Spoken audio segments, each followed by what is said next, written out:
कुछ लोग इकट्ठे होके एक अक्लमंद आदमी के पास पहुंचे। उसे जाके खुद पे आने वाली सेम प्रॉब्लम के बारे में बार बार बताया। वो बताते हैं कि ये एक प्रॉब्लम है, बार बार उनके दरवाजे का रुख करती है।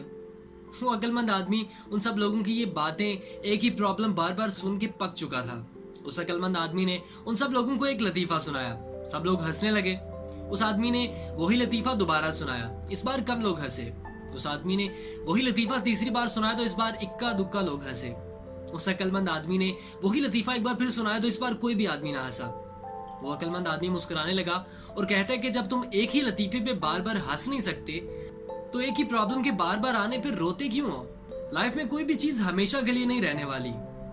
अगर आज खुशियां हैं तो गुरूर ना करें क्योंकि कल गम भी आ सकता है, और अगर आज गम है तो परेशान ना हो क्योंकि खुशियां कल जरूर आपकी चौखट का रुख करेंगी। प्रॉब्लम्स आती हैं तो बजाय उन प्रॉब्लम्स से भागने के, उन प्रॉब्लम्स को फेस करें। रीजन तलाश करें कि आप पे वो प्रॉब्लम क्यों आई है।